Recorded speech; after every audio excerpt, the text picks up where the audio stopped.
एक सूफी यात्रा करते हुए रात को एक मठ में उतरे। उसने सवारी खच्चर को अस्तबल में बांध दिया और मठ के आसन पर बैठ गया। मठ के लोग परमानंद की स्थिति में थे, तभी वे अतिथि के लिए भोजन लेकर आए। उसी क्षण सूफी को अपने खच्चर की याद आई। उसने नौकर को अस्तबल में जाकर खच्चर के लिए घास और जौ उपलब्ध कराने का आदेश दिया। खादिम ने कहा, लाहौला वाला, तुम्हें क्या कहना है? मैं हमेशा यही करता हूँ। सूफी ने कहा कि जौ को पानी के छींटे मारकर भिगो दो, क्योंकि खच्चर बूढ़ा हो गया है और उसके दांत कमजोर हो गए हैं। खादिम ने कहा, लाहौल विला, अजी हजरत, आप मुझे क्या सिखाते हैं? लोग मुझसे ऐसी ऐसी तरकीबें सीखते हैं। सूफी ने कहा कि पहले उसका पालन हटाओ और फिर उसकी पीठ के घाव पर मंसल मरहम लगाओ। खादिम ने कहा, लहू, तुम्हें अपनी सरकार रखनी चाहिए। मैं ऐसे सभी काम जानता हूँ।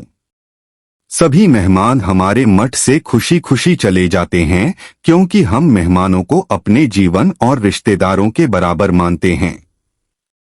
खादिम ने कहा, लाहौल विला, हजरत, आपने मुझे ये छोटी छोटी बातें बताई, मैं शर्मिंदा हुआ। तब सूफी ने कहा, भाई, जो में थोड़ी घास मिला दो। खादिम ने कहा, लहू ला विला, तुम चुप रहो, सब ठीक हो जाएगा।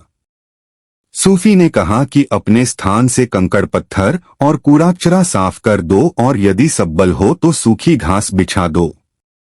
खादिम ने कहा, लाहौला वाला, हे बुजुर्ग लाहुल, पढ़ो, ऐसे योग्य अभ्यासी से बात करने का क्या फायदा? सूफी ने कहा, चलो दुपट्टा घुमाओ और सर्दी की रात है, इसे खच्चर की पीठ पर झुलाओ। खादिम ने कहा, अरे बाप रे, इतना इंतजाम मत करो, मेरा कार्य दूध के समान पवित्र और संदेह रहित है।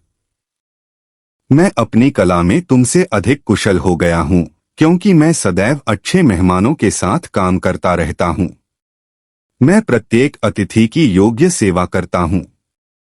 इतना कहकर नौकर ने कमर को बांध दिया और बोला, मुझे जाने दो, सबसे पहले मैं घास और जौ का गट्ठर बांध दूंगा। वह चला गया और खरगोश का सपना इतना जबरदस्त था कि उसे फिर से अस्तबल की याद नहीं आई। खादिम अपने दुष्ट मित्रों के पास गया और सूफी की मांगों पर हंसने लगा।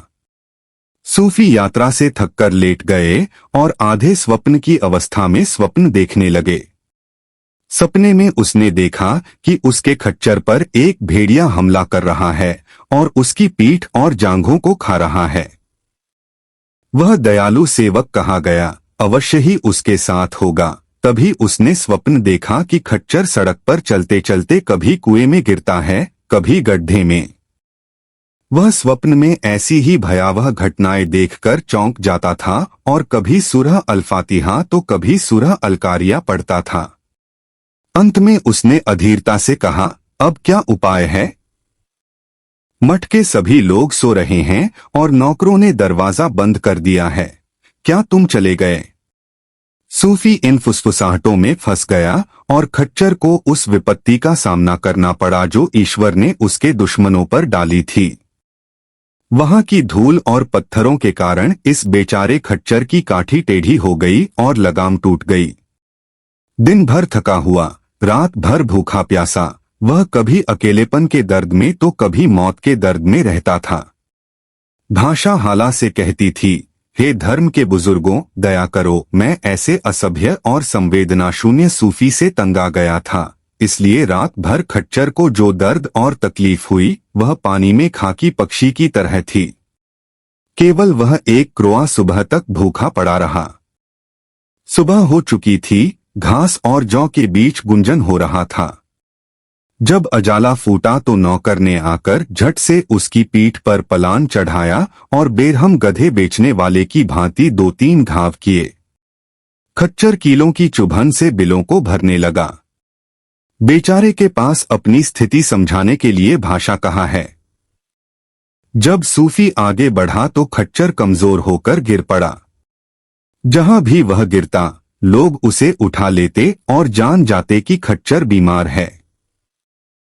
कोई खच्चर के कान मरोड़ता और उसका मुंह खोलकर देखता, कोई देखता कि काठी और कील के बीच कोई कंकड़ नहीं है, और वह आंखें फाड़कर ढीले का रंग देखता, और हर कोई कहता, हे शेख, आपका खच्चर बार बार गिर जाता है।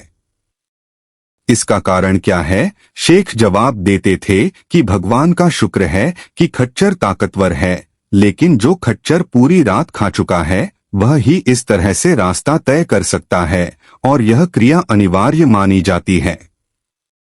जब खच्चर का भोजन समाप्त हो जाता तो वह रात भर तस्बीह की स्तुति करता और अब दिन भर सजदा करता। जब किसी को आपकी जरूरतों की परवाह नहीं है तो आपको अपना काम खुद करना चाहिए। अधिकांश लोग नरभक्षी होते हैं, उनके अभिवादन से कल्याण की आशा नहीं रखते। जो व्यक्ति शैतान की बुराइयों से तंग आ जाता है वह युद्ध में खच्चर की तरह सिर के बल गिरता है। शेर की तरह अपना शिकार खुद करो और किसी ऐसे व्यक्ति से धोखा मत खाओ जो तुम्हें अलग कर देता है। अयोग्य लोगों की सेवा करना इस सेवक के समान है। ऐसे अयोग्य लोगों से धोखा खाने की अपेक्षा निष्क्रिय रहना बेहतर है। कृपया लाइक, शेयर और सब्सक्राइब करें।